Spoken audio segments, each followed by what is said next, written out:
A todos, a los presentes y a quienes están virtualmente por acompañarnos en esta instancia. Mi nombre es Macarena Sarrón, soy abogada en Secretaría Nacional contra el Lavado de Activos y el Financiamiento del Terrorismo, trabajo en asesoría jurídica y él es un compañero de trabajo, colega también, el doctor Francisco Muñoz, que trabaja en el área fiscalización de SENACLAF. Y bueno, la idea en esta tarde es, nosotros en su momento tuvimos contactos con el colegio, porque supongo que deben de saber que dentro de la ley integral 19.574, uno de los grupos, de los sectores que se supervisan es el de abogados, y bueno, nos parecía muy interesante esta instancia, poder compartir desde Secretaría con el colegio, ya que nuclea a varios colegas. Y bueno, la idea de esta charla es realmente informarlos, capaz que comentarles algunos detalles que capaz que no lo tienen tanto en cuenta, y evidentemente al final quedar a las órdenes siempre en la Secretaría por cualquier planteo o consulta que tengan. Pero bueno, capaz que empezamos con la presentación. Compartir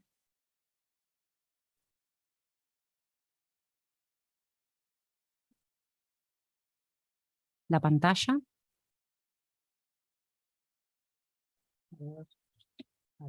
Ahí va. Bueno, los temas que vamos a tratar en esta charla, lo ven ahí, es el marco normativo que aplicarse, la organización institucional, cometidos, competencias de la SENACLAF, las actividades reguladas, el cumplimiento de obligaciones generales, la realización de una evaluación de riesgos por parte de los sujetos obligados, la debida diligencia a realizar por parte de los sujetos obligados, el procedimiento administrativo sancionatorio y las sanciones ante incumplimientos constatados, básicamente. Esos son los temas que vamos a tratar de trasladarles a ustedes. El marco normativo de nuestra actividad en la Secretaría se enmarca de acuerdo a la Ley Integral contra el Lavado de Activos, que es la 19.574, la Ley contra el Financiamiento del Terrorismo, que es la Ley 19.749, la ley 19.889 es la LUC, en realidad la ley de urgente consideración, que hizo varios cambios en la normativa. La ley 20.075, que en realidad esta ley es la que modificó algunos artículos de la 19.574, porque se trata de la ley la de rendición de cuentas, 2021. Ahí está la referencia a los artículos que fueron modificados. O sea, los artículos que modifican la norma es el 44, el 46 y el 409, que ahora en la charla hoy vamos a hacer una referencia a ellos. Por otra parte, tenemos los decretos reglamentarios. El decreto 379 del 2018 es reglamentario de la ley integral, de la 19.574. El decreto 355 del 2021 es el que reglamenta la parte de domicilio electrónico, que es obligatorio desde principios de año. El decreto 136 del 2019 es reglamentario de la ley sobre financiamiento del terrorismo. Y después tenemos la resolución 16 de este año, del 2022, que es la resolución respecto a lo que son las sanciones. Ese es básicamente el marco normativo que nosotros manejamos. Respecto a lo que es la organización institucional de SENACLAF, bueno, lo encontramos previsto en el artículo 4 de la 19.574. La Secretaría forma parte de la Administración Central, como todos deben de saber. Se trata de un órgano desconcentrado, dependiente de Presidencia de la República, y se encarga de diseñar las líneas generales de acción para la lucha contra el lavado de activos y el financiamiento del terrorismo. Y también es quien convoca y coordina la Comisión Asesora contra el Lavado de Activos y el Financiamiento del Terrorismo, que ahora en otra pantalla se lo vamos a explicar un poco mejor. Además, la Ley 19.574 creó, como les estaba diciendo en la PPT anterior, la Comisión Coordinadora contra el Lavado de Activos y el Financiamiento del Terrorismo, que depende de la Presidencia de la República y se integra de acuerdo al artículo 1, con un representante de Presidencia de la República que la preside. Esto fue una modificación que hizo recientemente la Ley de Rendición de Cuentas, porque antes era el prosecretario. Esa modificación ya está proyectada y será un representante de Presidencia designado el que la preside. El secretario nacional de la CENACLAF, que la convoca y la coordina sus actividades. Ustedes saben que actualmente nuestro director es el doctor Jorge Chediak.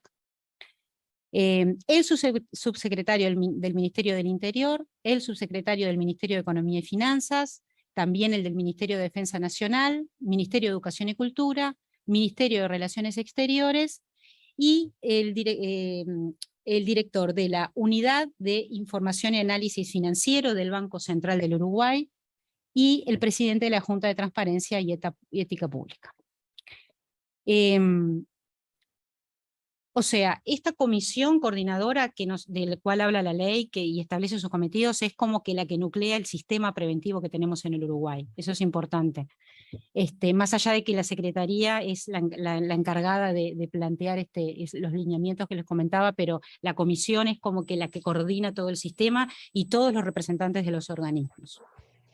Por ese motivo, los cometidos de la comisión coordinadora los vemos previstos en el artículo 2 de la ley, y esta comisión es la que impulsa, en función de los objetivos y planes definidos por el Poder Ejecutivo, el desarrollo de acciones coordinadas por parte de los organismos con competencia en la materia. A su vez también promueve el desarrollo e implementación de una red de información que contribuya a la actuación del Poder Judicial, del Ministerio Público, de las autoridades policiales, la CENACLAF y la UIAF. El vínculo que hay con el Poder Judicial es claro, el vínculo con el Ministerio Público también es claro. Capaz que lo importante de señalarles a ustedes es una diferencia entre lo que es, entre la actividad que desarrolla la CENACLAF y la UIAF, que es la Unidad de Información y Análisis Financiero en el Banco Central. CENACLAF básicamente lo que hace, lo que tiene a cargo es el control de todo lo que son los sujetos no financieros del sistema. Por otra parte, nuestro espejo, o nuestro espejo en realidad, es la UIAF, que es el organismo que está encargado de la supervisión de todo lo que es el sistema financiero en el Uruguay. Por otra parte, la Comisión Coordinadora posibilita la producción de estadísticas e indicadores que faciliten la revisión periódica de la efectividad del sistema, que son insumos importantes. Realiza programas educativos y de concientización sobre los riesgos de lavado de activos y del financiamiento del terrorismo, dirigidos a los sectores públicos y privados, que son estas instancias como las que estamos compartiendo ahora. Propone sanciones y contramedidas financieras respecto de terceros países que supongan riesgos más elevados en lavado de activos. Eso es por encargo, por decirlo de alguna manera, y por recomendación internacional del Grupo de Acción Financiera Internacional, la número 19. Ahora más adelante les explicaremos un poco ese punto. Y a su vez la comisión también designa comités operativos en las áreas que entienda pertinentes para el cumplimiento de sus cometidos. Los que vimos ahora son los cometidos de la comisión. Ahora vamos a pasar a los cometidos de la Secretaría, propiamente dicho, que están establecidos en el artículo 4, y a su vez también sufrieron alguna modificación con la ley de rendición de cuentas.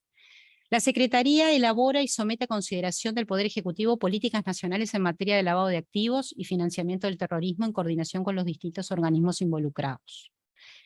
No obstante eso, también propone al Poder Ejecutivo la Estrategia Nacional para combatir el lavado de activos y el financiamiento del terrorismo a partir del desarrollo de los componentes preventivos, represivos e inteligencia financiera del sistema, asegurando la realización de diagnósticos periódicos generales que permitan identificar vulnerabilidades y riesgos. Estos dos cometidos son fundamentales porque, tanto la estrategia nacional como las evaluaciones mutuas que tenemos, es un trabajo permanente, es de todos los días. Y no obstante eso, el sistema, o sea, la base del sistema es justamente uno de los puntos neurálgicos, como quien dice, es justamente que el sistema que logremos trabajar y logremos identificar como país vulnerabilidades y riesgos, y podamos trabajarlos con todos los sectores que están obligados y que puedan comprenderlos de por qué es tan importante tenerlos en cuenta y focalizarlos. Otro cometido de SENACLAF es coordinar la ejecución de las políticas nacionales en materia de lavado, en coordinación con los distintos organismos involucrados. Acá es muy importante, en nuestro trabajo es sumamente importante la colaboración que tenemos que entablar con otros organismos y el trabajo que eso requiere, sobre todo cuando somos evaluados por el Grupo de Acción Financiera. Y bueno, también SENACLAF coordina y ejecuta en forma permanente programas de capacitación, y también controla el cumplimiento de normas de prevención en lavado de activos y financiamiento del terrorismo por parte de los sujetos obligados no financieros, disponiendo de las más amplias facultades de investigación y fiscalización, y especialmente, lo dice la norma, podrá, primero, esto lo establece el artículo 4 de la norma, si quieren verlo, exigir a los sujetos obligados y a todos aquellos sujetos que hayan tenido participación directa o indirecta en la transacción o negocio que se esté fiscalizando o investigando, la exhibición de todo tipo de documentos propios o ajenos y requerir su comparecencia ante la autoridad administrativa para proporcionar la información que ésta solicite. Ese procedimiento nosotros, ahora mi compañero más adelante se los va a explicar un poco para que tengan conocimiento. Y a su vez, practicar inspecciones en bienes muebles e inmuebles detentados o ocupados a cualquier título por los sujetos obligados y por todos aquellos sujetos que hayan tenido participación directa o indirecta en la transacción o negocio que se esté fiscalizando o investigando. Solo podrán, y lo dice la norma de forma expresa, solo podrán inspeccionarse domicilios particulares con previa orden judicial de allanamiento. A todos los efectos se entenderá como domicilio válido del sujeto obligado el constituido por esta ante la Dirección General Impositiva. En caso de sujetos obligados no inscriptos en la Dirección General Impositiva, se estará el domicilio que proporcione Jefatura de Policía Departamental que corresponda. Otro cometido es suscribir convenios con entidades nacionales e internacionales para el cumplimiento de sus cometidos, a cuyo efecto recabará previamente la conformidad de Presidencia de la República. Elaborar y difundir estadísticas periódicas sobre el funcionamiento del Sistema Nacional de Prevención de Lavado. Nosotros de eso le vamos a hacer un pequeño ensayo para que puedan entrar a la página de SENACLAF y sepan las funcionalidades que tienen, porque todos estos datos están en la página y están a disposición de ustedes. Y además, obviamente, la Secretaría ejecuta las sanciones pecuniarias que se impongan mediante resolución, tiene título ejecutivo a esos efectos. Y los últimos dos numerales, el 6 y el 7, son los que vino a modificar la ley 20.075. Entonces, la Secretaría también va a ser auxiliar en la investigación económica financiera de los delitos de lavado de activos y financiamiento del terrorismo a la Fiscalía Especializada, o sea, la va a asesorar en ese aspecto, con amplias facultades de actuación, investigación y asesoramiento. Y a su vez se le está dando la potestad o la facultad de dictar resoluciones e instrucciones de carácter general. Estas son las dos últimas modificaciones a la ley integral en materia de cometidos para la Secretaría, que es importante que ustedes lo sepan. Y bueno, y con esto yo le doy la palabra al doctor Muñoz para que siga. Muchas gracias, doctora Cerrón. Ahora vamos a entrar a la parte que tiene que ver con el abogado como sujeto obligado. La primera pregunta que nos podemos hacer es, cuando un abogado se recibe y jura en la Suprema Corte, ¿ya desde ese momento es un sujeto obligado? Podríamos preguntarnos eso. Y la respuesta es no. No solo por el hecho de ser abogado se es sujeto obligado. ¿Quién es sujeto obligado de acuerdo a nuestra normativa? Serán sujetos obligados los abogados cuando actúen a nombre y por cuenta de sus clientes, en las operaciones que a continuación se detallan y en ningún caso por cualquier tipo de asesoramiento que den a sus clientes. Acá es clave entender que solo se es sujeto obligado si se es obligado, pero si se actúa a cuenta y nombre de su cliente.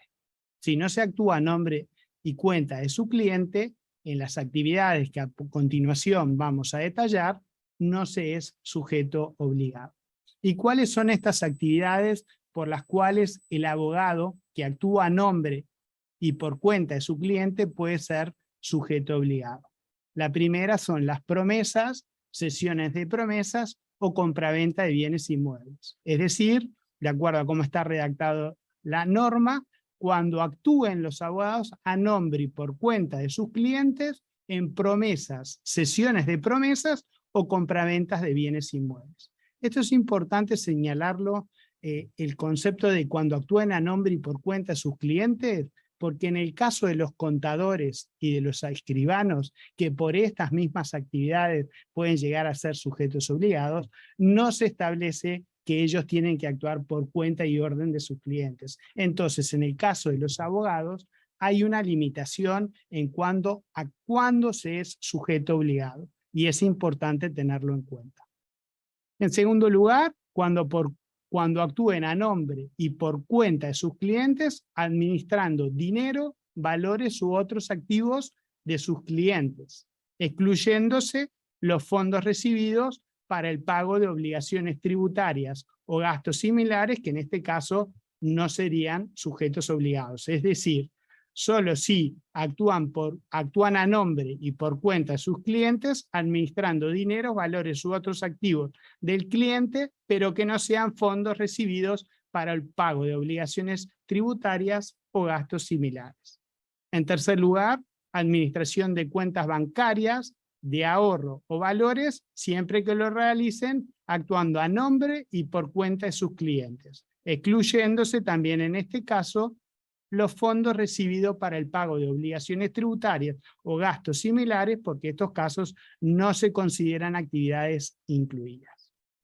En cuarto lugar, tenemos cuando el abogado actúa a nombre y por cuenta de su cliente en la organización de aportes para la creación, operación o administración de sociedades. La siguiente actividad incluida sería cuando actúe en la creación, operación o administración de personas jurídicas, fideicomisos, fondos de inversión u otros patrimonios de afectación, siempre teniendo claro que se tiene que actuar a nombre y por cuenta de su cliente. El siguiente caso o actividad es cuando actúa en promesas, cesiones de promesas o compraventas de establecimientos comerciales. El otro caso previsto por la norma es cuando actúa por cuenta y orden de clientes en cualquier operación financiera o inmobiliaria. Y por último, las actividades descritas en el artículo 77 del presente decreto. El artículo 77 del presente decreto está incluido en el capítulo específicamente de prestación de servicios societarios. Por lo tanto, hay que tenerlo en cuenta. Pero acá es muy importante aclarar que cuando no se es abogado y se prestan servicios societarios, se requiere la habitualidad. Situación que no se requiere en el caso de los abogados. En el caso de los abogados que actúen a nombre y por cuenta de su cliente en la prestación de servicios societarios, solo por la realización de una actividad de las previstas en el capítulo de prestación de servicios, ya se es sujeto obligado. Acá estas son las actividades por las cuales el abogado puede ser considerado sujeto obligado. Por lo tanto, es de interpretación estricta. Solo lo que está acá es lo que hace a un abogado sujeto obligado y lo que no está acá no. Por lo tanto, solo se tiene que inscribir aquel abogado que realiza alguna de las actividades que están previstas acá a nombre y por cuenta de su cliente. Serán sujetos obligados, dice después la norma, cuando el profesional, es decir, cuando el abogado actúe en forma independiente, no sujeto a exclusividad ni a relación de dependencia laboral, y los socios o propietarios de una firma de servicios profesionales. Pero no comprenderán a aquellas personas físicas que brinden los servicios enumerados precedentemente bajo una relación de dependencia laboral o bien fuera la misma, pero prestando sus servicios a una firma de servicios profesionales. Es decir, acá la clave para determinar es que si, por ejemplo, el cliente de un estudio jurídico contrata el estudio jurídico para prestar alguna de estas al sujeto obligado para es decir, perdón, cuando el sujeto obligado tiene alguno de estos clientes y la función la realiza un dependiente del estudio que es abogado, ese dependiente del estudio no es a quien nosotros vamos a ir a fiscalizar. Vamos a ir a fiscalizar al sujeto obligado, persona jurídica, al estudio jurídico. La responsabilidad de su dependiente, si no cumple normas de debida diligencia, será frente a su empleador. Y es lo mismo, cuando un estudio jurídico contrata a un abogado para que le realice el trabajo, ese abogado que se contrata no es el sujeto obligado. El sujeto obligado para nosotros es aquel a quien tiene el cliente, o sea, a quien tiene el estudio jurídico, quien tiene el cliente. ¿Me siguieron con la idea? Perfecto. Y ahora vamos a ver el tema de los proveedores de servicios. ¿Se acuerdan que habíamos hablado que también eran actividades por las cuales un abogado podía ser un sujeto obligado si cumplía alguna de las actividades previstas en el artículo 77 de el capítulo, o sea, el capítulo de prestación de servicios societarios. ¿Y cuáles son estas actividades previstas en el capítulo de prestación de servicios societarios que están exactamente previstas en el artículo 77 del decreto 379-018? La primera es la constitución de sociedades u otras personas jurídicas. La siguiente es la integración de directorio o ejercicio de funciones de dirección de una sociedad o ser socio ejecutivo de una asociación o funciones similares en relación con otras personas jurídicas o disponer que otras personas ejerzan dichas funciones. Como podemos ver, estos son típicos servicios societarios que se prestan a clientes y que por los cuales un abogado que realice alguna de estas actividades podría ser sujeto obligado.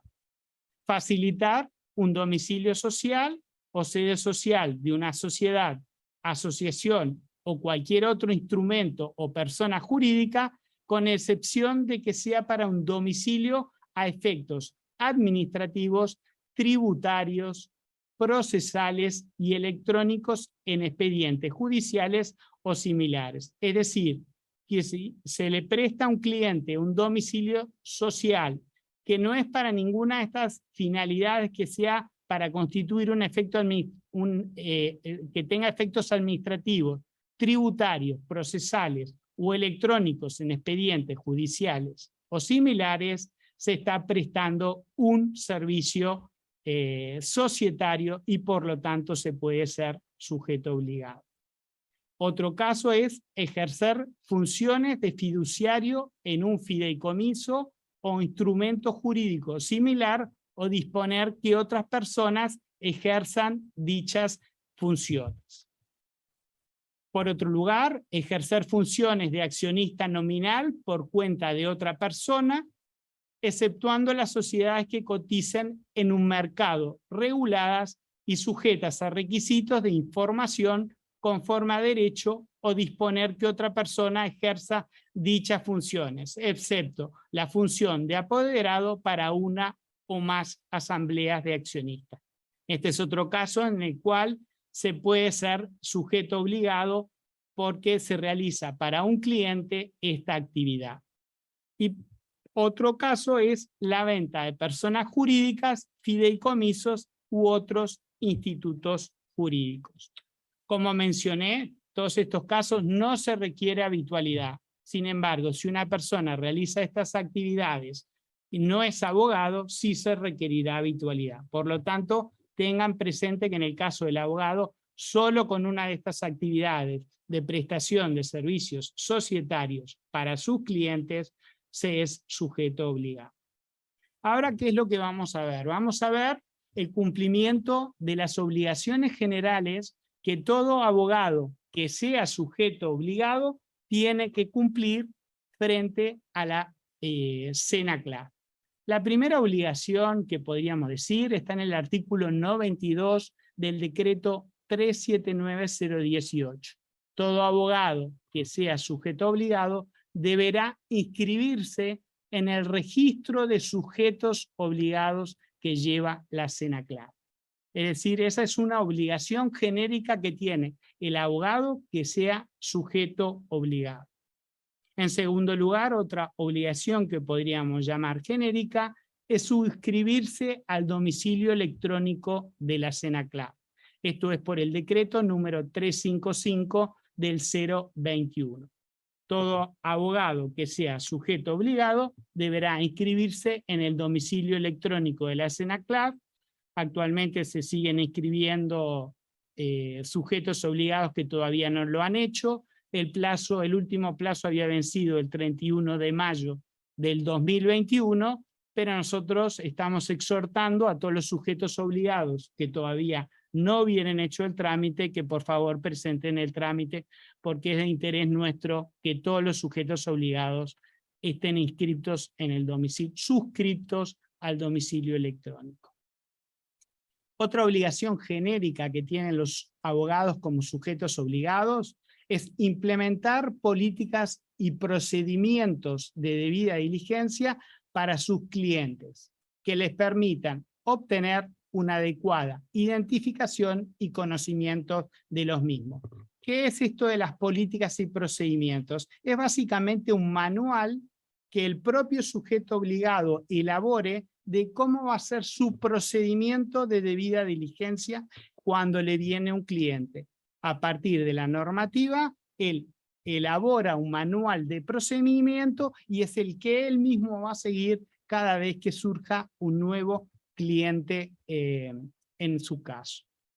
Por otro lugar, cuando el sujeto obligado es una persona física, generalmente el oficial de cumplimiento es el mismo. Él es el mismo el que se encarga de realizar la prevención, sin perjuicio de que podría tercerizarlo en otro sujeto obligado. No necesariamente tiene que ser él, sino que puede tercerizar este servicio porque él no tenga interés de hacerlo, y un profesional, sea abogado o cualquier otro tipo de sujeto obligado, puede tener el interés de prestar este servicio. Este es un servicio que cualquier abogado que tenga interés en especializarse en la temática de prevención de lavado de activos puede ofrecer como un servicio que presta para otros sujetos obligados.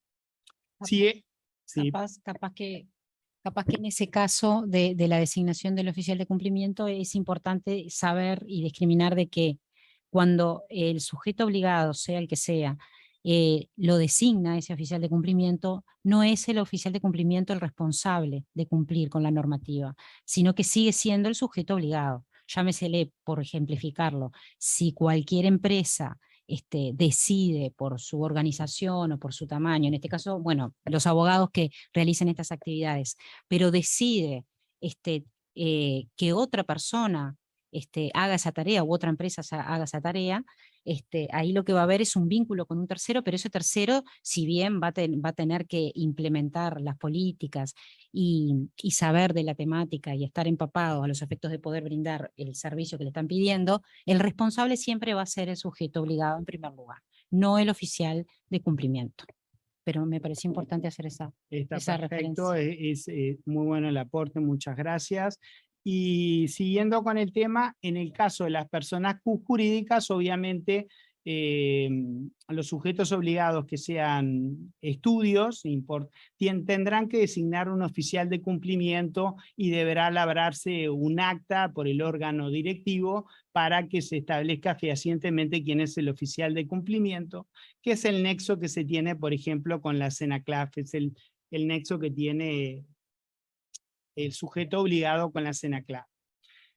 Por otro lado, el sujeto obligado deberá capacitarse al personal en prevención de lavado de activos, financiamiento del terrorismo y proliferación de armas de destrucción masiva. Deberán hacerse cursos de capacitación para los empleados del sujeto obligado, tanto sea persona física como persona jurídica.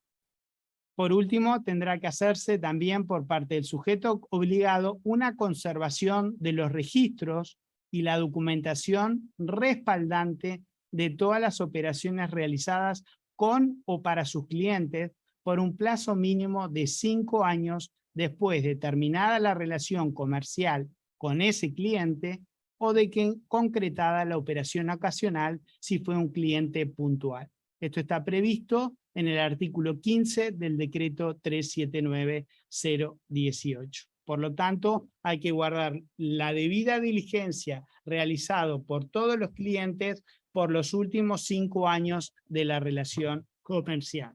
Porque si nosotros como Senaclaf los vamos a fiscalizar, estamos en la potestad de pedirle cualquier operación de cualquier cliente con un plazo hasta de 5 años. Entonces es importante ser muy prolijos e ir guardando la debida diligencia en la carpeta, que tengamos de cada cliente una parte de esa carpeta tendrá que ser dedicada a guardar la debida diligencia que le realizamos al cliente.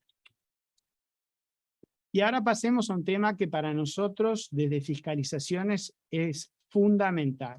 La relación que existe entre la evaluación de riesgos que tiene que hacer el sujeto obligado a sus clientes y la debida diligencia que se tiene que realizar. Es fundamental.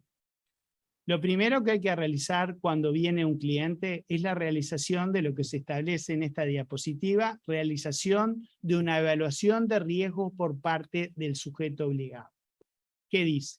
Los sujetos obligados deberán realizar una evaluación de riesgo de lavado de activos, financiamiento del terrorismo y proliferación de armas de destrucción masiva, tomando medidas apropiadas para identificar y evaluar los mismos y teniendo en cuenta el riesgo cliente, geográfico y operacional. Es decir, ante la presencia de un cliente, este cliente tiene determinadas características y de acuerdo a cómo sea este cliente, podrá ser un cliente más riesgoso o menos riesgoso. Pongamos un ejemplo.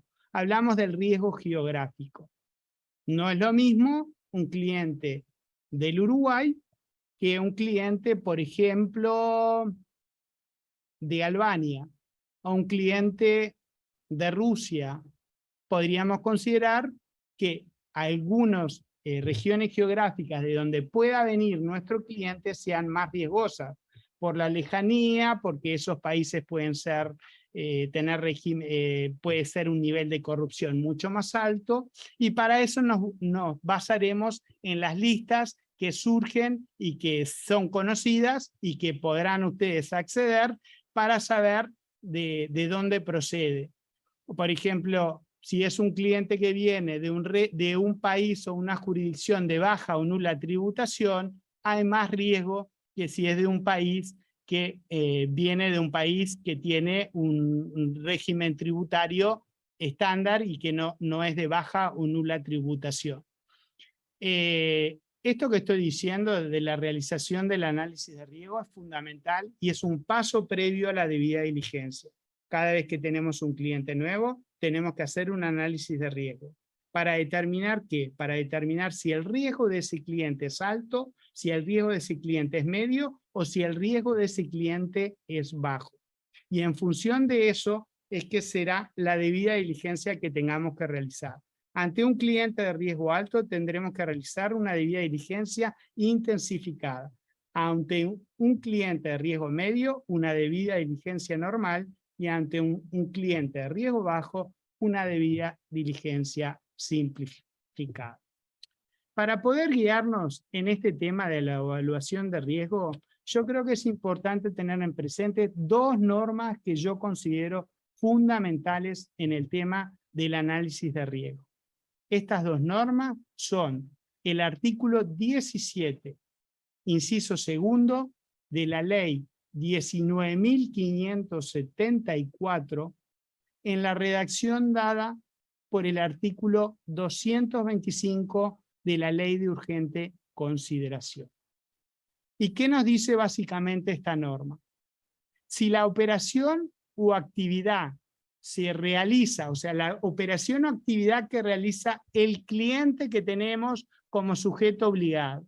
Se realiza utilizando medios de pagos electrónicos, tales como transferencias bancarias u otros instrumentos de pago mencionados en la norma que refiere todo títulos, valores, transferencias bancarias. Básicamente, si pasa por un banco, no exime al sujeto obligado de la realización de la debida diligencia, pero se asume, hay una presunción simple de que el riesgo es bajo y por lo tanto el sujeto obligado podrá realizar una debida diligencia simplificada. Esto es muy importante tenerlo presente. Tengo un cliente y digo, a ver, esta transacción en la que yo voy a intervenir por mi cliente, ¿pasa por el banco? ¿Es una transferencia bancaria? Bueno, entonces puedo concluir que en principio tengo una presunción simple de debida diligencia simplificada porque el riesgo es bajo. Ahora, como presunción simple puede caer. ¿Y qué tengo que ver yo para ver si esta presunción simple cayó? Tengo que ir a ver el artículo 13 del decreto 379-018. Entonces, del análisis de estas dos normas, el artículo 17 de la ley 19574, tengo que después pasar al artículo 13 del decreto 379-018 para ver si esa presunción simple se mantiene y tengo que realizar una debida diligencia simplificada o cae y por lo tanto tengo que ir a hacer una debida diligencia intensificada. ¿Cuáles son los casos que prevé esta norma? El artículo 13 del decreto 379-018, que hacen caer la presunción simple y obligan a realizar una debida diligencia intensificada.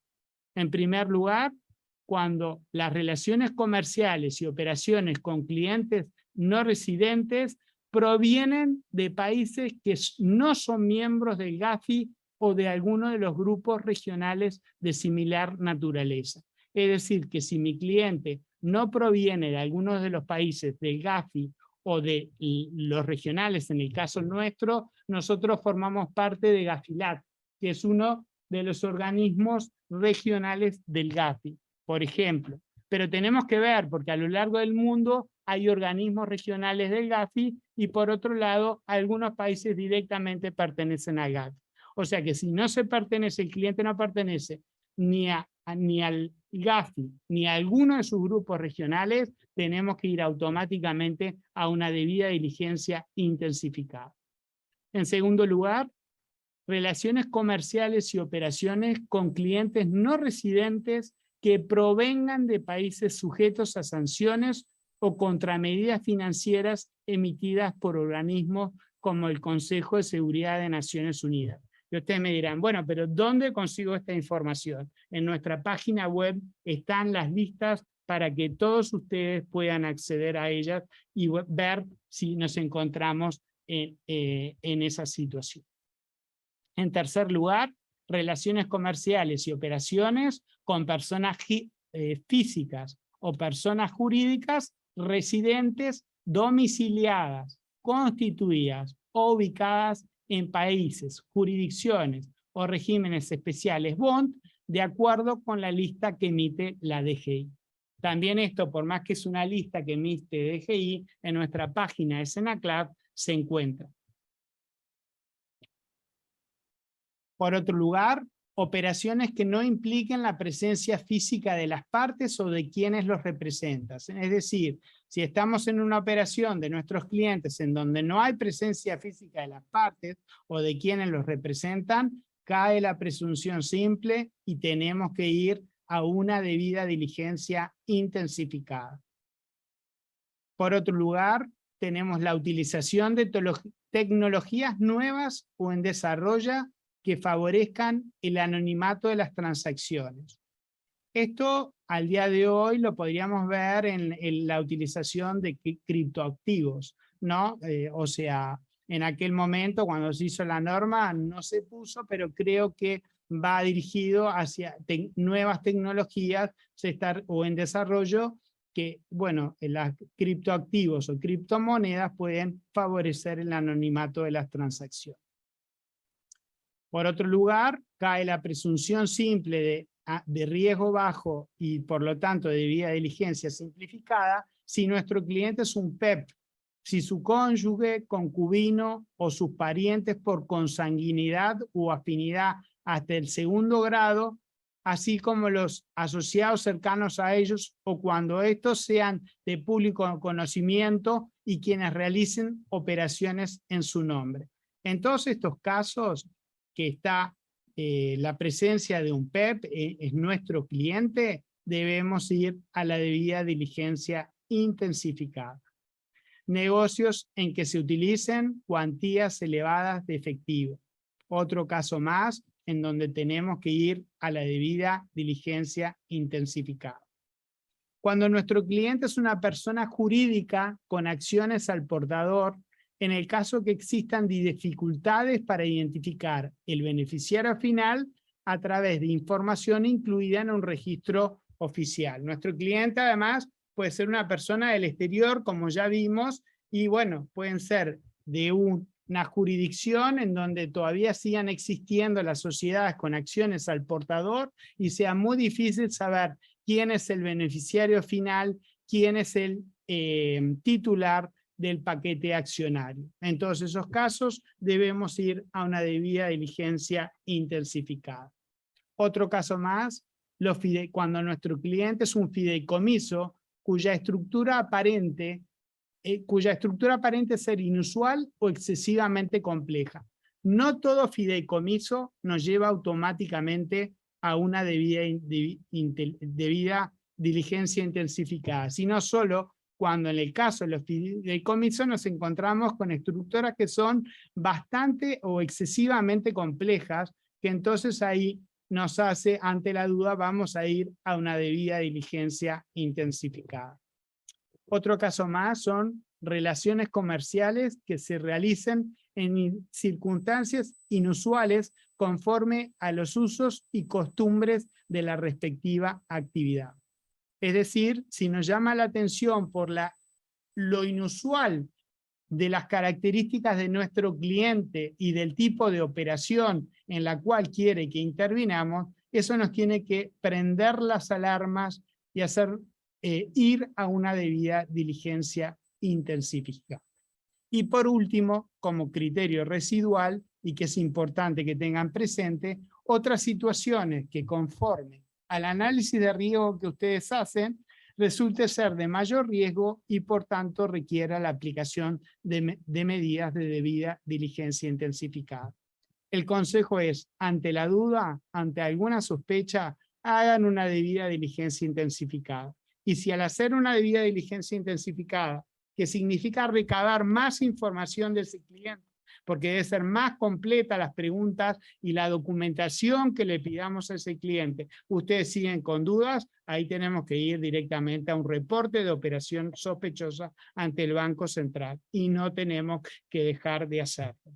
Porque si no lo hacemos, las consecuencias pueden ser muy graves si el tema explota en la prensa o sale algo, porque el sujeto obligado puede sufrir ahí sanciones muy importantes.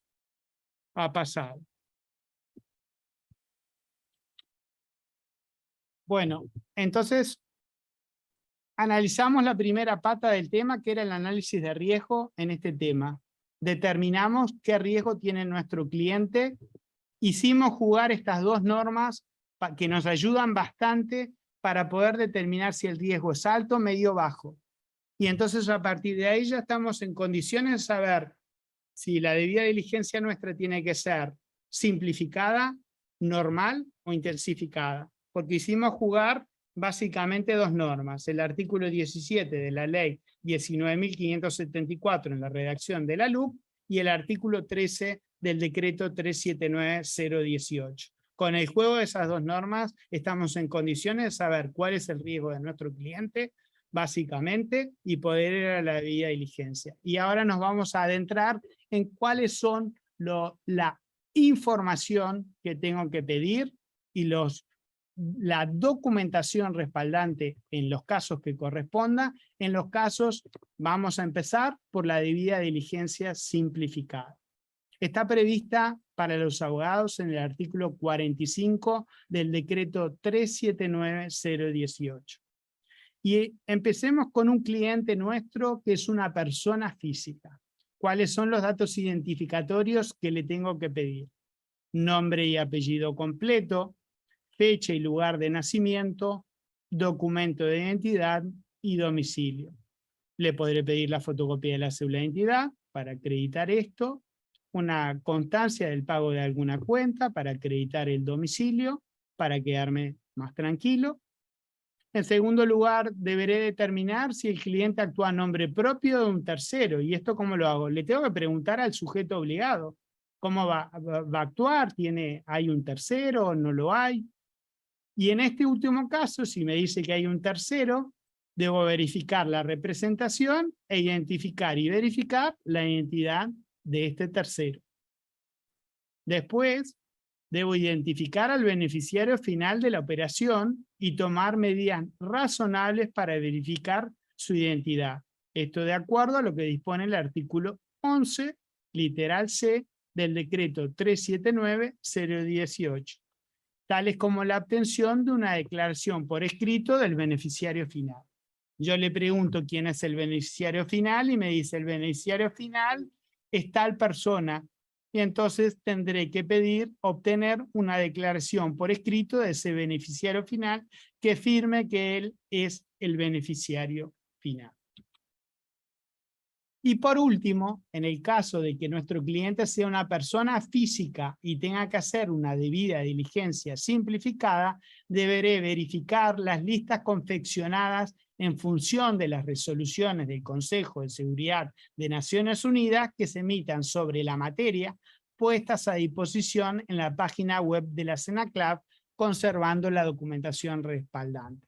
Es decir, que nuestra página web de CENACLAV les da el lugar donde tienen que ir a realizar las búsquedas. ¿De quién? Del cliente persona física, si actúa por un tercero de ese tercero, si hay un beneficiario final diferente, también buscar información en las listas confeccionadas del Consejo de Seguridad de Naciones Unidas, y todas esas búsquedas las tienen que hacer al momento de que ese cliente es vuestro cliente. En ese momento, no es que se hacen con posterioridad a que dejó de ser cliente, se tienen que hacer en el momento que es su cliente. Capaz que en ese punto, capaz que es importante señalarles el artículo 8 de la norma del decreto que establece especialmente el principio de oportunidad para hacer la debida diligencia. Nosotros, desde nuestra experiencia en la Secretaría y en base a los expedientes, hemos notado siempre que a veces en esos aspectos hay una carencia importante. La debida diligencia, o sea, lo dice la palabra, los procedimientos de debida diligencia, cualquiera de ellos, de los tres que tenemos previstos, apuntan a lo que dice la palabra, debida diligencia con el cliente. El ABC de la cuestión es conocer con quién estamos tratando y a quién le vamos a brindar determinado servicio. Y esa información la tenemos que recabar de la mejor manera en tiempo real, pero no a posteriori de esa situación, o habiendo pasado mucho tiempo, o a raíz de una fiscalización. La idea no es esa, la idea es que sean diligentes, que todo sujeto obligado pueda comprender la situación, pueda entenderla y sea diligente al momento de encauzar esos procedimientos, básicamente. Pero eso es un principio de oportunidad para hacer la tarea que está previsto en la norma y que es importante que lo tengan en cuenta, porque en muchas oportunidades se ha visto que no se cumple o no se comprende, pero creo que la idea es clara en ese aspecto. Me pareció importante hacer la referencia. En ese sentido, en mi experiencia de fiscalización, yo estoy en fiscalización desde el año 2016, en muchas fiscalizaciones que he hecho, cuando pido la debida diligencia a los sujetos obligados, me traen las listas, realizan las listas ahora. Y yo le pedí la debida diligencia del cliente de hace 2 años, pero es extemporánea. En realidad no tiene ningún valor que me traiga una lista. Y me pasa muchísimo. Y yo lo que hago es no darle ningún valor, porque es una lista extemporánea. O sea, la tenía que haber tenido en el momento que fue su cliente, no ahora. Entonces, digamos, Eso pasa mucho y bueno, hay que tenerlo presente. La debida diligencia se tiene que hacer en el momento que el cliente es cliente y si es una operación puntual, en el momento que se tuvo a ese cliente para esa operación puntual. Y hay que hacer la debida diligencia en ese momento. Si no, es una situación irregular pasible de una sanción. Sí, no solamente pasible de una sanción, sino que es una situación que, a ver, no cumplimos con el objetivo. Si nosotros no lo transmitimos de esta manera, no lo estamos cumpliendo desde la Secretaría, que es nuestro objetivo, pero el sujeto obligado tampoco lo está haciendo, y uno a veces capaz que no tenemos a veces la dimensión de las consecuencias que eso a futuro puede tener. Pero básicamente, si no lo hacemos en un tiempo real y acorde y lógico, porque muchos aspectos de estos procedimientos que tenemos que, más allá de lo que diga la norma y de los requisitos que tenemos que cumplir, obviamente pueden ser infinitas las situaciones en las cuales uno se encuentre como sujeto obligado con el cliente. Pero sí tener claro el objetivo del procedimiento a lo que va. Me parece que es importante señalar, porque si no el objetivo del sistema es como que se desdibuja. Ahora vamos a pasar a la debida diligencia simplificada cuando nuestro cliente es una persona jurídica. ¿Qué es lo que le tenemos que pedir? En primer lugar, debemos verificar su constitución y representación. Identificar y verificar la identidad del representante, su objeto social, su giro habitual de negocios y estructura de propiedad y control. Le vamos a pedir los estatutos, digamos, para tener y poder controlar todo esto. Y ahora pasemos a la debida diligencia normal, que es como cuando tenemos un riesgo moderado. O sea, es un poco más, vamos a ver, que de la lectura de lo que se solicita es un poco más que cuando teníamos que hacer la debida diligencia simplificada. Entonces determinamos por nuestro análisis de riesgo que el riesgo es medio. Por lo tanto, sabemos que a ese cliente le tenemos que realizar una debida diligencia normal. ¿Dónde está? En el caso de los abogados, está prevista en el artículo 44 del decreto 379-018. Y también acá tenemos la distinción entre persona física y persona jurídica. En el caso de la persona física, los datos identificatorios de esta persona física son nombre y apellido completo, fecha y lugar de nacimiento, documento de identidad, domicilio, profesión, oficio o actividad principal. Acá ya vemos un agregado que no teníamos en la simplificada. Le estamos pidiendo a la persona física, a nuestro cliente, que nos diga cuál es su profesión, su oficio o actividad principal. Y en el caso de que sea la debida diligencia normal de una persona jurídica, le vamos a pedir la denominación, fecha y lugar de constitución, domicilio, actividad principal, nombres, apellidos y documentos de identidad de los socios o accionistas que posean como mínimo el 15% del capital integrado o su equivalente o de los derechos de voto o que por otro medio ejerzan el control final sobre una identidad. También los datos identificatorios de los directores, número de RUT o su equivalente. Como pueden ver, son más completos los datos que en el caso de la debida diligencia simplificada.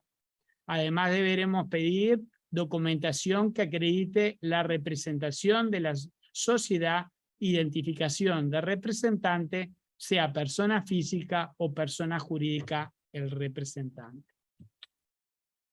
Los mismos recaudos deberemos pedir si el cliente es un fideicomiso, una fundación o una asociación civil.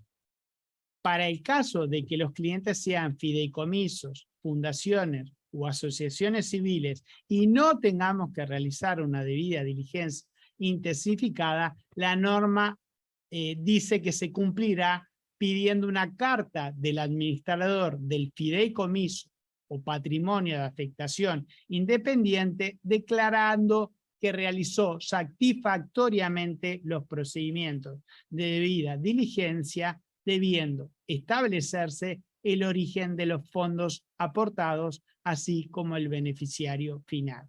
Es decir, que para esta situación específica en donde el cliente nuestro es un fideicomiso, una fundación, una asociación civil, y no tengamos que realizar debida diligencia, la debida diligencia intensificada, la debida diligencia se cumple con estos requisitos que acabo de leer.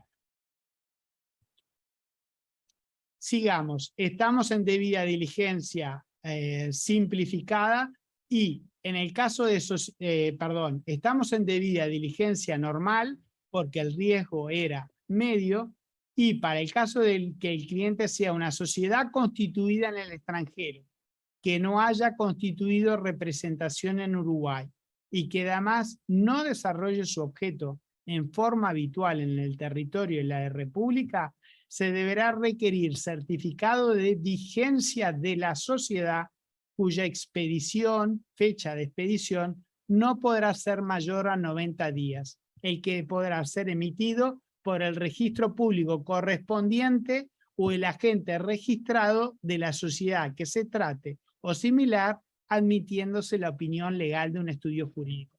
Acuérdense que estamos hablando de una sociedad extranjera. Por lo tanto, cuando hablo del registro público, estoy hablando del registro público de allá, de ese país de donde proviene esta sociedad, de donde fue constituida, o el agente registrado de la sociedad en ese lugar. Pongamos, por ejemplo, una sociedad de Islas Vírgenes Británicas. Bueno, el certificado de vigencia de la sociedad deberá provenir de Islas Vírgenes, del registro público de Islas Vírgenes Británicas, del agente registrado de la sociedad en Islas Vírgenes Británicas o de la opinión legal de un estudio jurídico de las Islas Vírgenes Británicas. En caso de requerirse por parte de la CENACLAF, se deberán legalizar o apostillar y traducir los documentos que en cada caso correspondan. En principio y como regla, toda la documentación que nosotros pedimos son fotocopias simples de todo. Obviamente, en caso que nosotros consideramos que es una situación compleja y que conviene analizar con más cuidado, podremos solicitar documentación en original. Pero en principio nos manejamos con fotocopias simples. De todo lo que les pedimos son fotocopias simples. Son ustedes que se quedan con los originales y a nosotros nos hacen escaneados en PDF, todo en fotocopia simple.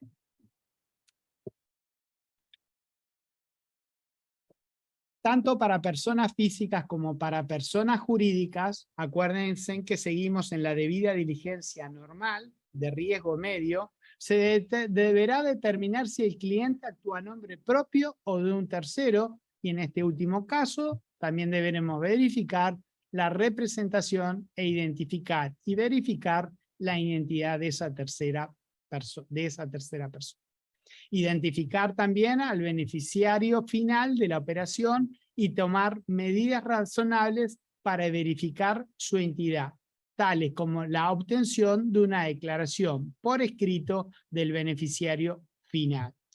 Y por último, verificar las listas confeccionadas en función de las resoluciones del Consejo de Seguridad de Naciones Unidas que se emitan sobre la materia, puestas a disposición en la página web de la CENACLAF, conservando la documentación respaldante. También deberemos realizar una búsqueda de antecedentes de las personas físicas o personas jurídicas en fuentes públicas o privadas para determinar su posible vinculación con actividades ilícitas o su pertenencia a otra categoría de riesgos, tales como las PEP, conservando la documentación respaldante. ¿Dónde podemos fijarnos? Bueno, ¿qué es esto? Bueno, pueden googlear, o sea, de tanto del cliente de ustedes como del representante del beneficiario final, tienen que googlear e imprimir la primera página que les surja de Google. Y de esa manera van guardando tanto del cliente, del representante, de los miembros del directorio, y van guardando todo. Y tiene que surgir la fecha en que realizaron la búsqueda. Porque si no surge eso, no tenemos forma de saber si la realizaron en el momento que debieron realizar la búsqueda. Por el otro lado, deberán solicitar el volumen de ingreso o justificación sobre el origen de fondos o información circunstanciada del mismo. Es fundamental que obviamente ustedes le pregunten al cliente, bueno, ¿de dónde salió la plata? A ver, este negocio que usted quiere, en donde quiere que yo actúe, ¿de dónde salió la plata? Son mis ahorros. Bueno, acredítemelos. Por ejemplo, bueno, soy empleado. Bueno, tráigame un recibo de usted como empleado a ver si tiene capacidad de ahorro. Porque, por ejemplo, pongamos un ejemplo. Le pedimos a un cliente que nos traiga un recibo. Resulta que tiene $1.000.000 para el negocio. Y le pedimos, son ahorros que gané por mi trabajo. Nos trae el recibo de sueldos y gana 50.000 pesos. Entonces ahí hay una contradicción. Una persona que gana 50.000 pesos, si tiene $1.000.000 ahorrado, es imposible que los haya podido ahorrar. Y ahí está el análisis que tenemos que hacer. Acá esto, hay algo muy raro acá. Entonces, digamos, tiene que haber una justificación de los ingresos. Es una empresa, nuestro cliente. Y bueno, una empresa que nos traiga la declaración de pago de impuestos, la declaración jurada del año anterior de los impuestos. Eso es una forma. Heredé la plata de mi abuelita. Bueno, tráigame el certificado de resultancias de autos de donde surge que usted fue declarado heredero por su abuelita y qué es lo que recibió. Con el certificado de resultancias va a surgir eso que nos dice. Entonces, en cada caso, con el volumen de ingresos, no es solo preguntarle de dónde viene la plata, sino que la tiene que acreditar. Es fundamental que acredite de dónde viene la plata. Este es un punto muy importante en donde siempre tienen que acreditar. No es solo preguntarle, sino que además lo tiene que justificar. Otro punto es obtener información sobre el propósito y naturaleza de la relación comercial o la transacción a realizar. La pregunta sería, ¿para qué quiere esta operación? Usted va a comprar una casa, ¿para qué la quiere? Bueno, para vivienda, para inversión. Bueno, en este caso únicamente alcanza con que nos informe para qué es la operación. No tiene por qué acreditarlo, porque no me va a acreditar, porque la va a utilizar para vivienda o no me va a acreditar, pero lo tiene que decir. Ustedes tienen que tener un documento firmado con él que diga que dijo eso, que ustedes le preguntaron y la persona dijo esto. Tomar medidas razonables tales como la obtención de una declaración por escrito para determinar si el cliente o beneficiario final es un PEP. Concretamente le tienen que preguntar, ¿usted algún pariente cercano, algún conocido es PEP? Porque eso es algo que ustedes tienen que saber, pero lo tienen que preguntar. Y si es una persona nacional, tendrán que hacer la búsqueda en la lista que nosotros llevamos dentro de la CENACLAF de los PEP. Es la CENACLAF quien lleva esa lista y por lo tanto está en nuestra página de donde ustedes pueden hacerlo, realizar la búsqueda, imprimir y que surja la fecha en que hicieron esa búsqueda para determinar si lo que les decía el sujeto, el cliente era correcto. Ahora pasamos a la debida diligencia la debida diligencia intensificada, en donde tenemos que pedir la mayor cantidad de información. La debida diligencia intensificada, en el caso de los abogados, está prevista en el artículo 46 del decreto 379-018. Lo que aparece en este artículo es todo aquello demás que le tenemos que pedir además de la debida diligencia normal. Es decir, lo único que nos pone en este artículo es lo que se le agrega a la debida diligencia que tendríamos que haberle pedido si fuera una debida diligencia normal. ¿Qué más se le agrega en el caso de una debida diligencia intensificada? El estado civil de todas las personas físicas identificadas tendremos que recabar. Si la persona es casada o se encuentra en unión concubinaria, el nombre y apellido completo y documento de identidad del cónyuge o concubino. Por otro lado, deberemos obtener una declaración de regularidad fiscal de nuestro cliente. El sujeto obligado deberá obtener además una declaración jurada del cliente manifestando que está en cumplimiento con sus obligaciones tributarias o que su actividad está exonerada de tributos. Eso es una de las formas que tenemos para obtener esta declaración de regularidad fiscal.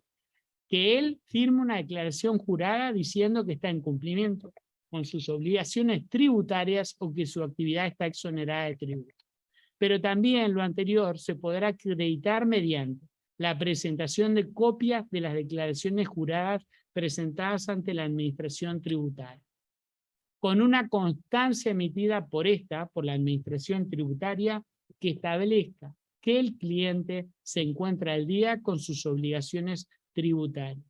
Si lo anterior no fuere posible, se admitirá una carta emitida por los profesionales que lo asesoran en materia tributaria. O sea que tiene 4 formas de acreditar la regularidad fiscal. Y esto es importante que se acredite cuando estamos en una debida diligencia intensificada. En el caso de que se traten de entidades, que nuestro cliente sea una entidad obligada a registrarse por la ley 18.930 y la ley 19.484, se deberá solicitar copia certificada de la declaración jurada presentada en el registro del Banco Central del Uruguay. Esta normativa tiene que ver con el beneficiario final de todas las entidades, personas jurídicas que tienen que declarar ante el Banco Central quiénes son sus beneficiarios finales. En ese caso es el Banco Central es el que lleva el registro. Exacto. Y el control de ese registro lo lleva la Auditoría Interna de la Nación. Es correcto. Digamos, entonces, lo que nos tienen que presentar a nosotros, lo que como sujetos obligados le pedimos al cliente, deme una fotocopia de los formularios que usted presentó al Banco Central. Y ahora vamos a ver cuál es el umbral para la debida diligencia intensificada para el caso de abogados. Los sujetos obligados deberán intensificar los procedimientos de debida diligencia cuando la operación se realice en efectivo, cualquiera sea el monto de la misma. Esto que les estoy diciendo está en el artículo 47 del decreto 379-018. Es decir, que si la operación se realiza en efectivo, en la que participamos por nuestro cliente, se deberán intensificar los procedimientos. Pero en esta misma norma hay una parte que fue tácitamente derogado por la LUC. ¿Qué dice?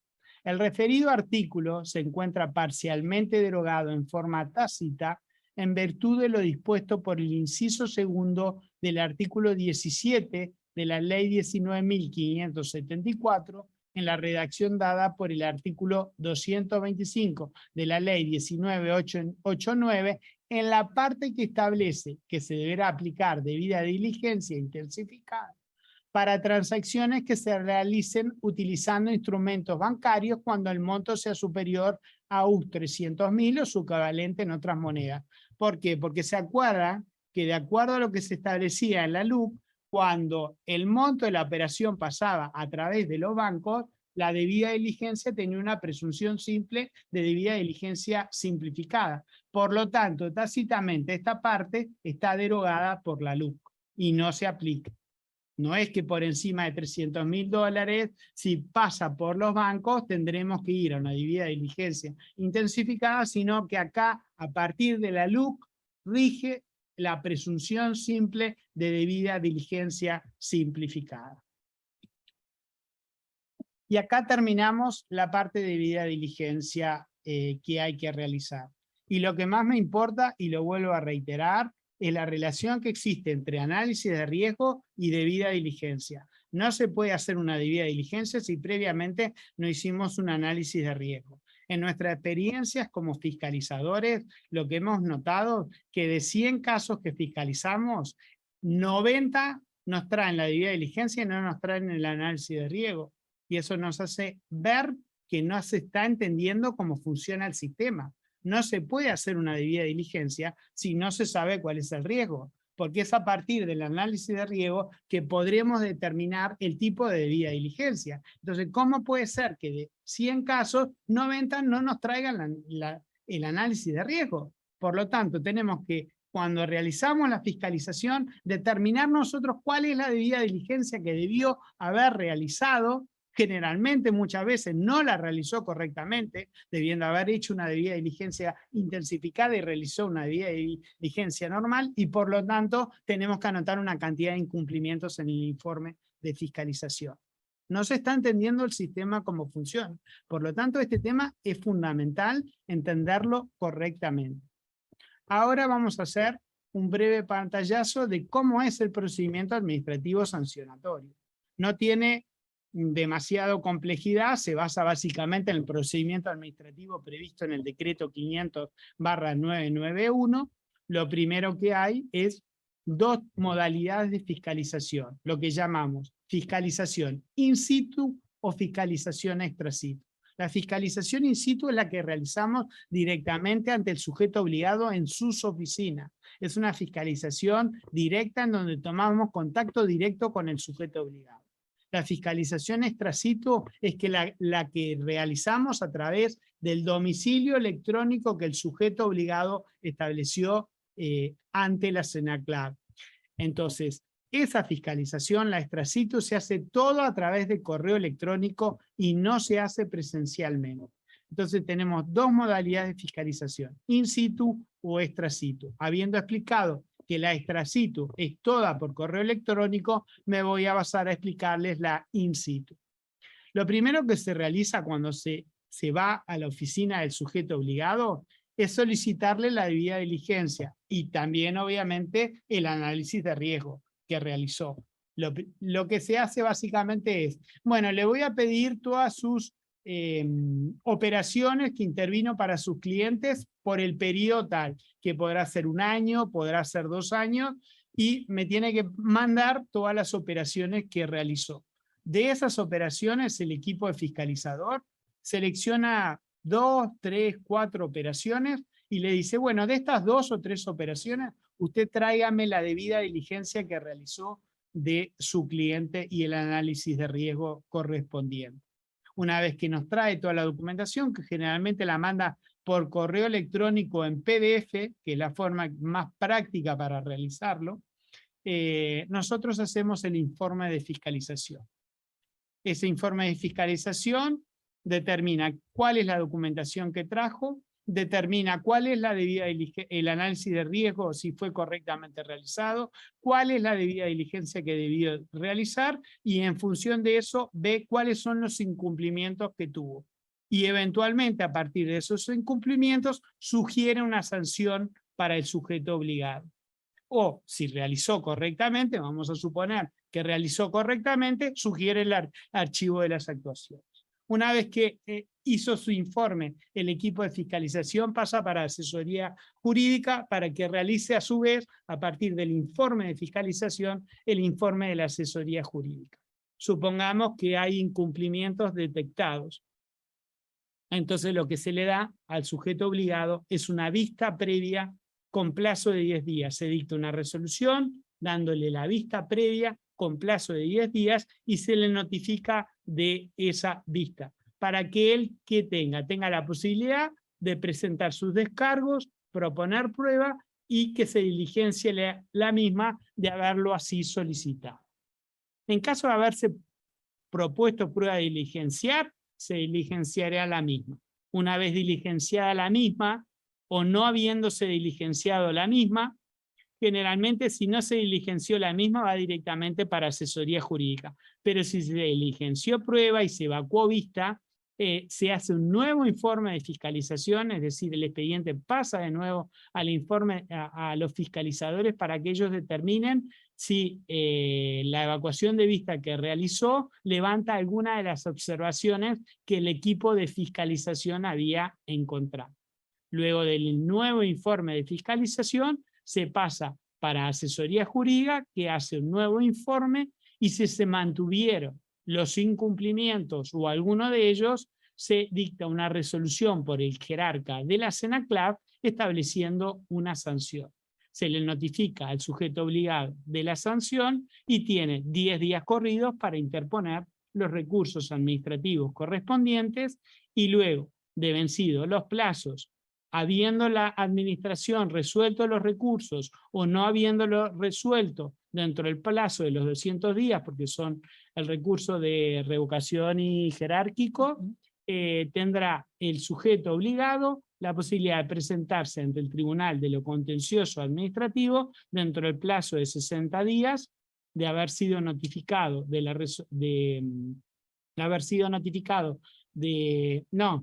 haberse resuelto los recursos administrativos o de haberse vencido el plazo sin que se hubieran resuelto los mismos, tendrá el plazo de 60 días para solicitar ante el Tribunal de lo Contencioso Administrativo la anulación de la resolución que dispuso la sanción. Eso es, en líneas generales, el procedimiento administrativo sancionatorio dentro de la SENACLAV. Y por último, el último tema que quiero ver con ustedes es las sanciones como están previstas en la ley 19.574 y cuáles son los criterios en la propia ley previstos para determinar cuál es la sanción o aplicar y los criterios que se tienen para determinar el monto de la multa cuando esta es la sanción que se elige. El incumplimiento de las obligaciones previstas para los sujetos obligados por el artículo 13, inciso quinto de la ley 19.574, determinará la aplicación de sanciones por parte de la SENACLAV. Dichas sanciones se aplicarán apreciando la entidad de la infracción, es la gravedad que tiene la infracción que cometió el sujeto obligado. No es lo mismo el incumplimiento de una obligación genérica o general que tiene el sujeto obligado que no haber realizado las búsquedas. Entonces, de acuerdo a la entidad, habrá que analizar en qué casos, qué tipo de sanción se va a determinar. También se va a utilizar los antecedentes del infractor, es decir, si el sujeto obligado había sido sometido a una fiscalización hace 2 años y tuvo determinados incumplimientos, este año se lo fiscaliza de vuelta y vuelve a tener los mismos incumplimientos, la sanción es más grave que la vez anterior. Se toma en cuenta los antecedentes del infractor y es muy común que ante un sujeto obligado incumplidor se lo vuelva a fiscalizar en un plazo relativamente breve. Entonces, ¿en qué consistirán las infracciones? Pueden ser apercibimiento, que es la más leve, observación, multa, la siguiente es la suspensión del sujeto obligado cuando corresponda, en forma temporaria o con previa autorización judicial en forma definitiva. Esta es muy grave. Personalmente no he visto hasta el día de hoy aplicar una sanción de esta gravedad. Las suspensiones temporarias, que son sin necesidad de previa autorización judicial, no podrán superar el límite de 3 meses. Ahora, cuando la SENACLAV decide la interposición de una multa, la misma se graduará entre un mínimo de 1.000 unidades indexadas y un máximo de 20 millones de unidades indexadas según las circunstancias del caso, la conducta que tuvo el infractor y también la conducta que tuvo durante el procedimiento administrativo sancionatorio y el volumen de negocios habituales del infractor. Es decir, a un sujeto obligado de mayor envergadura, se le podrá poner sanciones mayores. Esto se interpuso contra este criterio una acción de inconstitucionalidad ante la Suprema Corte de Justicia que no hizo lugar. O sea que se considera válido los criterios fijados para determinar el monto de la multa. Y antes de retirarme, lo que me gustaría mostrarles es que entremos en nuestra página de SENACLAV para que ustedes puedan ver algunas de estas cuestiones que vimos y la utilidad que pueden tener para ustedes. Acá, en Google, lo que hacemos es poner la palabra SENACLAV Ahí apretamos Secretaría para la Lucha y entramos en nuestra página de Senaclad. Acá estamos en nuestra página de Senaclad. Vamos a ver algunas cuestiones. Acá tenemos el registro de sujetos obligados del sector no financiero. Entramos ahí. Para los que no se hubieran inscrito y son sujetos, acuérdense que esto era una obligación genérica. Entramos en este link y podemos hacer el trámite. Acá está el instructivo y acá está el lugar donde tenemos que hacer el trámite. Por lo tanto, es muy sencillo, se hace en línea. Volvamos para atrás a la página principal y acá vemos las fuentes de información.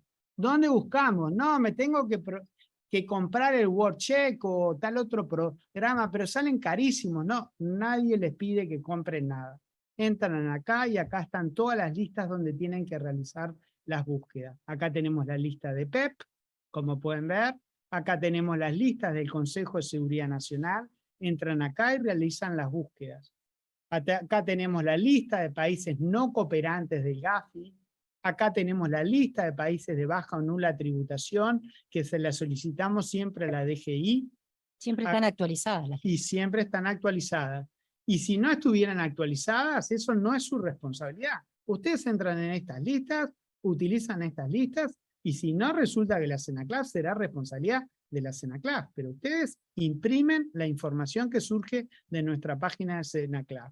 Acá tienen la lista de personas designadas por la Oficina de Activos Extranjeros. O sea, son una cantidad de listas que no tienen por qué hacer la búsqueda de todas estas listas. Sí, de algunas de ellas. Sí tienen, es bueno googlear, por ejemplo. Eso es una buena cosa. Volviendo para atrás, vamos a ver, acá tienen, como pueden ver, cursos de prevención de lavados de activos. O sea, en Educantel hemos subido cursos muy similares al que hoy les hemos ofrecido, que dan diplomas, que hay unas preguntas al final del curso. El curso es muy parecido al que hemos dado hoy. Es muy parecido, pero a su vez también toca otras temáticas importantes a lo que es el concepto de lavado de activos y financiamiento del terrorismo, tipologías. Entonces es más educativo en ese aspecto.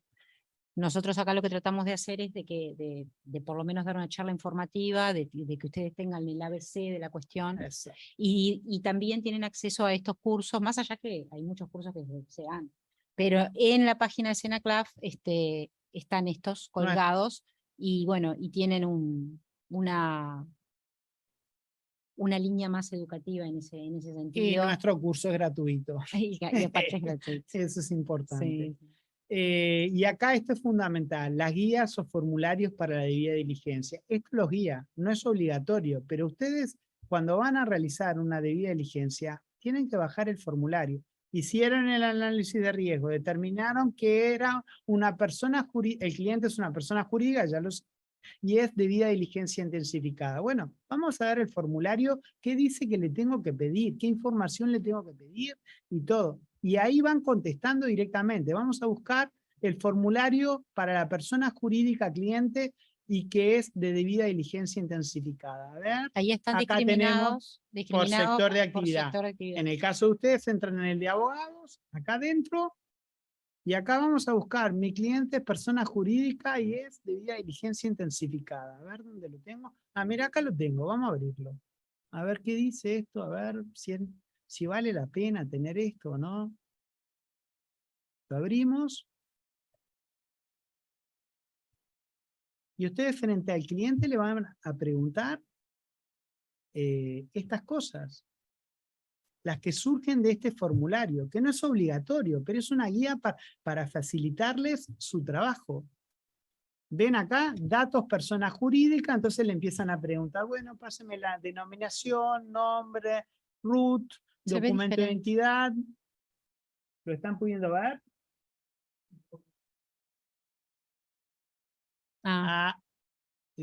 ¿Cómo era que hacía el F5 era, no? ¿Cuál es? Word. ¿Cómo hago? Espera, ahí salí, compartir pantalla, voy acá a Word, acá estoy. Ahí. Ahí va. Perfecto.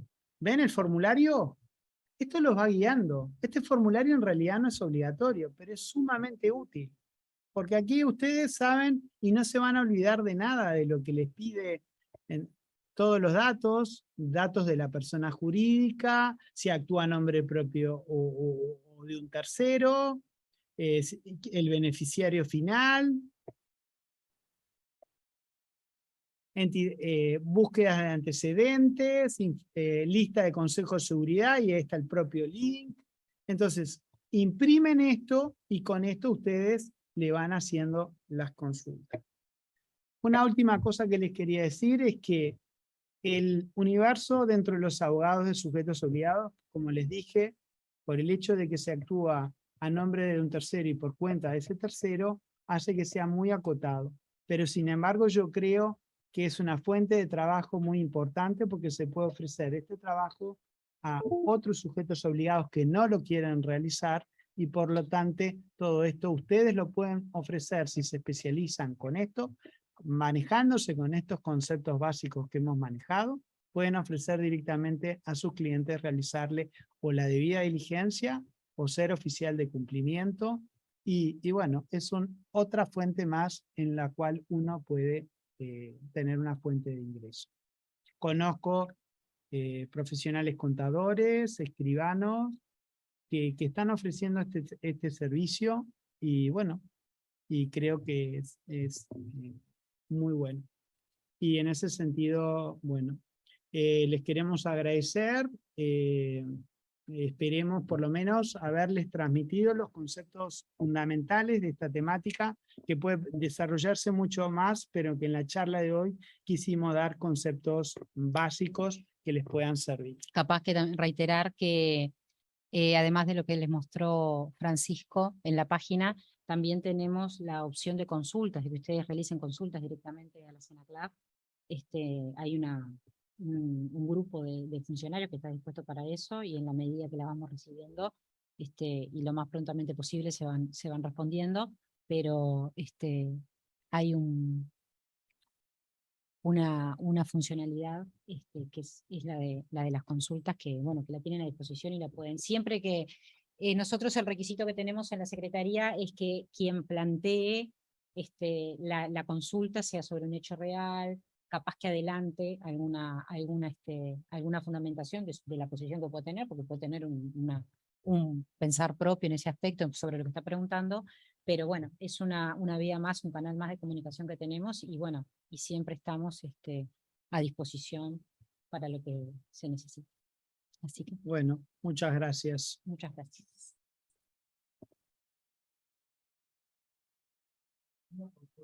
Sí. Sí. ¿Hay una consulta? A ver. ¿Dice? Consulta, soy abogada si represento puntualmente a alguna amiga o pariente que vive en el exterior en una compraventa.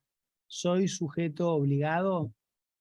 Presento puntualmente a alguna, actúa a nombre y por cuenta actúa a nombre y por cuenta de un cliente en una compraventa. Yo creo que sí, que es un sujeto obligado porque entras dentro de la situación prevista. Estás actuando a nombre y por cuenta de tu cliente en una actividad que está expresamente prevista, que es en una compraventa. Por lo tanto, en principio te diría que sí, que estás incluida. No es una exención aplicar la debida diligencia, el vínculo o el parentesco. El hecho de desarrollar la actividad implica que, bueno, se es sujeto legal y por ende tiene las obligaciones que estábamos comentando ahora en la charla. ¿Hay ¿Hay alguna otra pregunta? Bueno, muchas gracias también a los que por Zoom nos siguieron y esperemos haberles sido de utilidad. Hasta luego. Muchas gracias.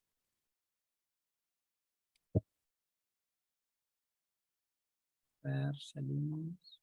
Acá, salimos. ¿Salió? Ya salí, ¿no? Perfecto.